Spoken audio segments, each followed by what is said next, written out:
Good morning, it's Mark Lanier with your video thought for the day. This is Food Week. Now, this morning for breakfast, I had a can of tuna. Don't laugh, I have weird eating habits. A can of tuna, really good tuna, in olive oil. And these Milton's Guilt gluten-free crispy sea salt crackers. 14 of these little puppies are 130 calories. They taste great. I don't eat them because they're gluten-free. Gluten is my best friend. My middle name could be Gluten.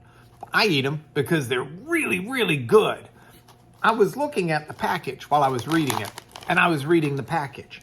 And down at the bottom, you'll see something that appears on a lot of different foods. It says, certified kosher. See if, I can't quite focus it. Certified kosher at the bottom of the package.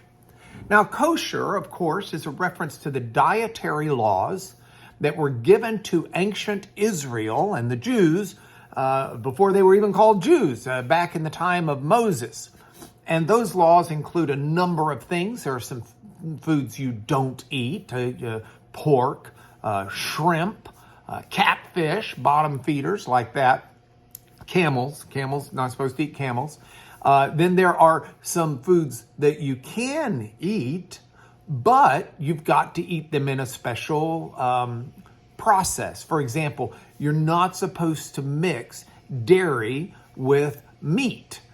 Mixing meat and dairy is a no-no under kosher dietary rules. You separate milk and meat. Now, a lot of people want to know, should we be keeping those same dietary rules today?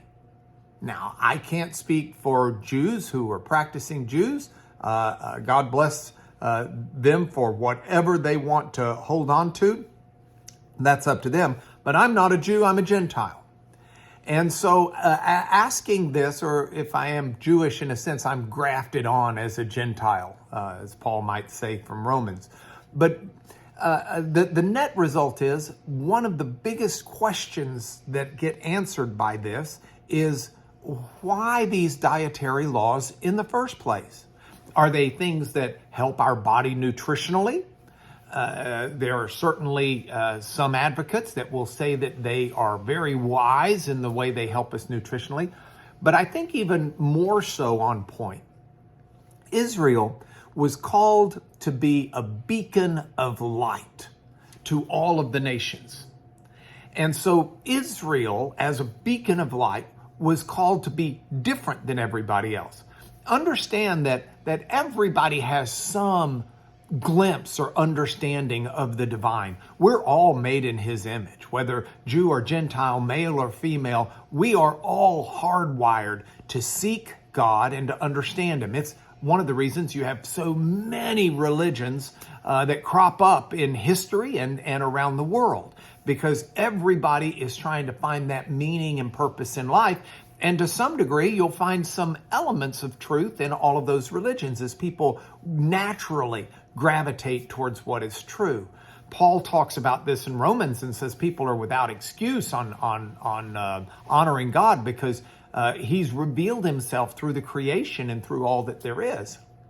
So if you understand, and I understand that everybody is got some understanding of the divine and some understanding, whether we recognize it or not, then we begin to understand the special role that Israel was to play.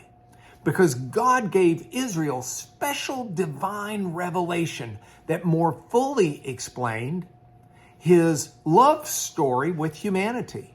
Not just from the inception of the concept of humanity, through the creation of humanity, but through the sin of humanity and to the ultimate redemption of humanity. That love story was recounted in special ways to Israel, and Israel had a chance to shine those ways out into the nations. God put Israel geographically in a very pivotal spot. The spot between Mesopotamia to the north, where the Assyrian and Syrian and Babylonian and other empires were cropping up and would crop up, and Egypt, that stalwart empire to the south. You didn't cross through all desert. The natural highway went right through Israel. So Israel, not surprisingly, was constantly the tug of war between the northern and southern powers seemed to involve Israel. But the point is, God said to Israel, I'm going to make you special. I'm going to put you in a special place. And I want you, as my special people, to stand out so that others will know there's a greater revelation of me than they just get in the world. And so part of what made Israel stand out were its dietary laws. Archaeologists today, when they're uncovering a dig in the Israeli areas, they can look to see if pig bones are present to determine whether or not it was an Israelite settlement or a Philistine settlement. Philistines loved their pork.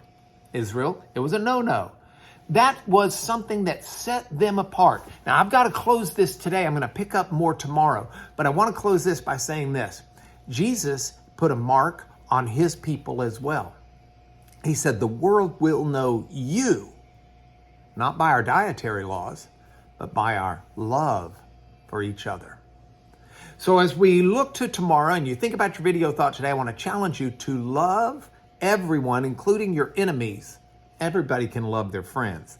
The enemies is what shows you to be an authentic follower of the Lord.